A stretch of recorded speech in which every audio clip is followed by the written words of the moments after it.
For years, a single question has followed Prince Harry and Meghan Markle like a shadow. It never appeared on the front pages. It was rarely spoken aloud by mainstream media. Most of the time, it was brushed aside as rumor, speculation, or online obsession. But silence does not make questions disappear. It only delays the moment when someone finally asks them out loud. That moment has now arrived. Royal biographer Tom Bower has made a move that fundamentally changes everything. Instead of questioning Harry and Meghan directly, instead of teasing allegations or publishing hints, he went straight to the heart of the British monarchy. He publicly demanded that Buckingham Palace release DNA proof confirming the biological origins of Archie and Lilibet. Not as a suggestion, not as a challenge for debate, but as a demand meant to end speculation once and for all. And in doing so, he triggered what may become the most serious institutional crisis the modern monarchy has faced in decades. The response was immediate and intense.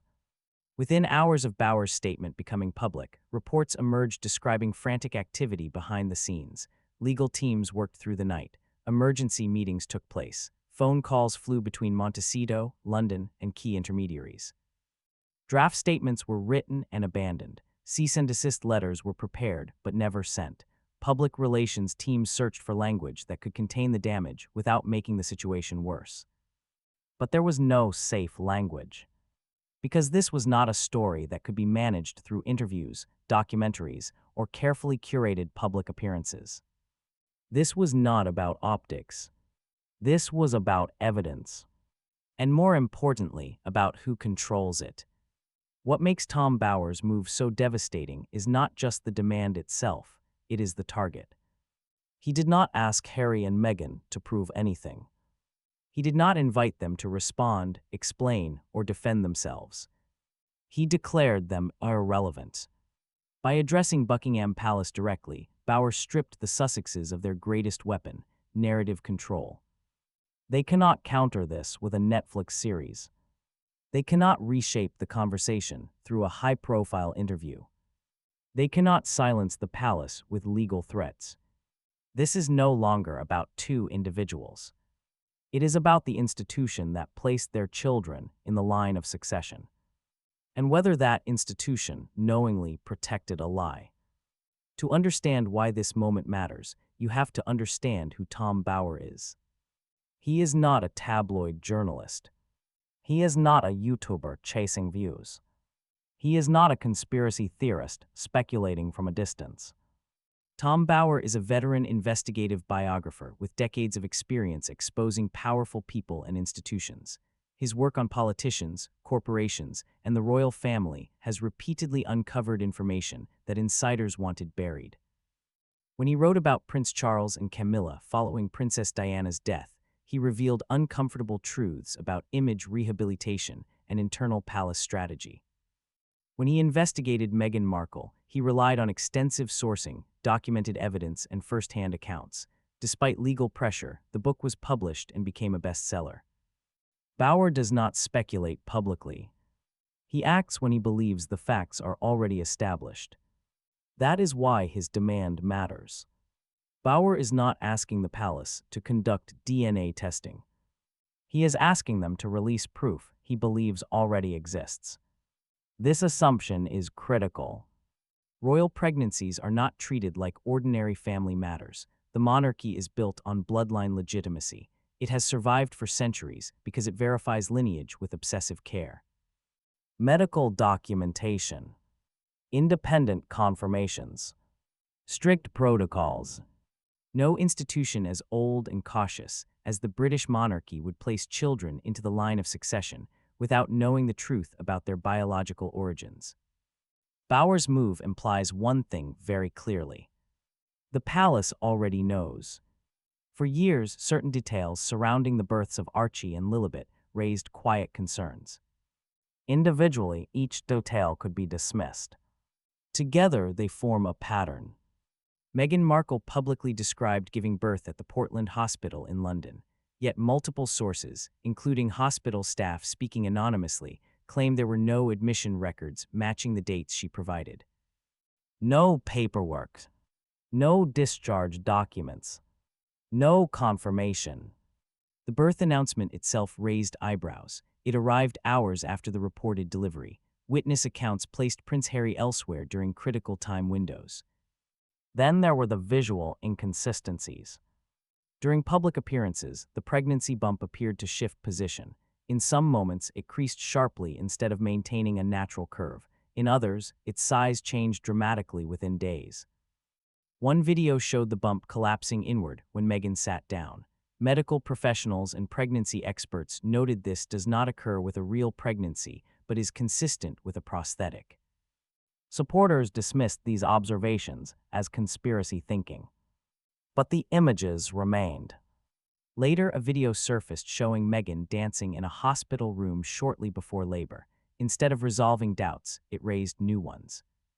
The timing of the release felt strategic. The staging felt rehearsed. Experts pointed to visible seams and unnatural movement. Each attempt to silence doubt seemed to amplify it. Then came the most serious allegation of all. A woman identified publicly only as DL claimed she acted as the surrogate for both Archie and Lilibet. According to her account, she was recruited through a high-level agency. She lived in isolation during both pregnancies. She signed strict non-disclosure agreements. She received compensation in exchange for complete erasure from the public narrative. DL claims to possess medical records, ultrasound images, pregnancy timelines, and signed legal contracts. She reportedly agreed to DNA testing through formal legal channels. If even part of her claim is verified, the conversation changes completely. This is no longer rumor. It becomes documentation. This story is not about personal choices or modern family structures. It is about constitutional law.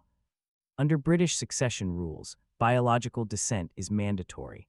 Children in the line of succession must be biologically descended from the royal bloodline. There are no exceptions. No modern reinterpretations. No flexibility.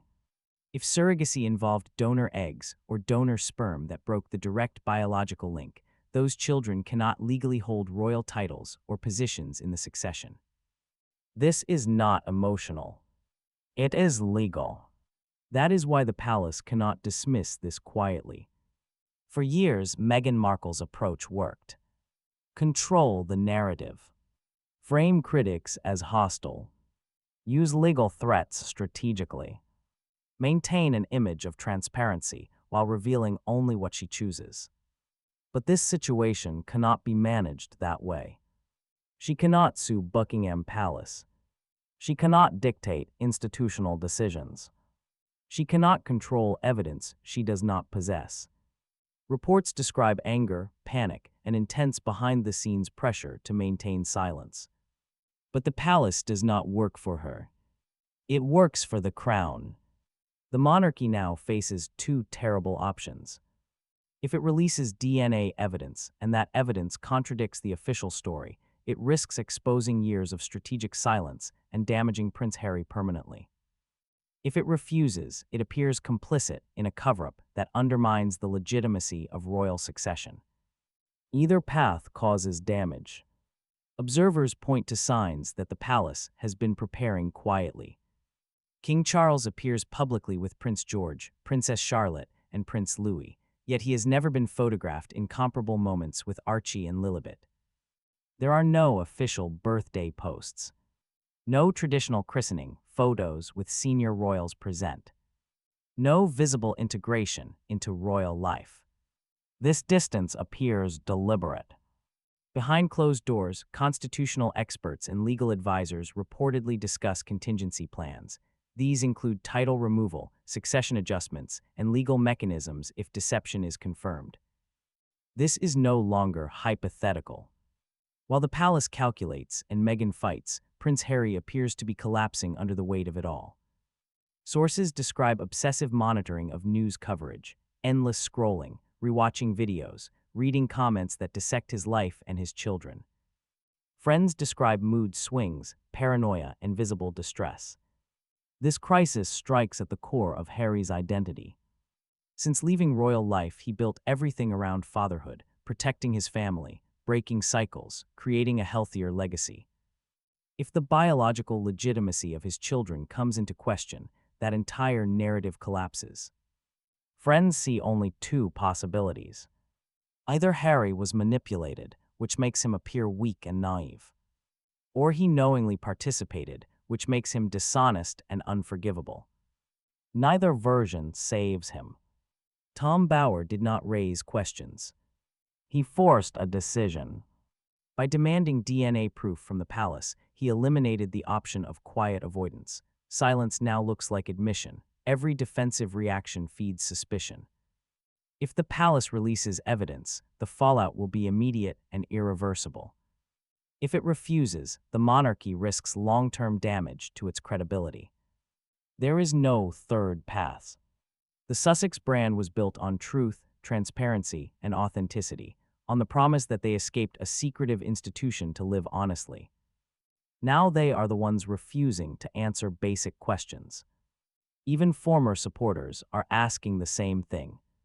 If there is nothing to hide, why not end this now? Every day of silence makes the situation worse. The palace holds the evidence. The world is watching. And this time, no one walks away untouched. Tom Bower did not just challenge two individuals. He challenged the foundation of the monarchy itself. The truth is coming. The only question left is when.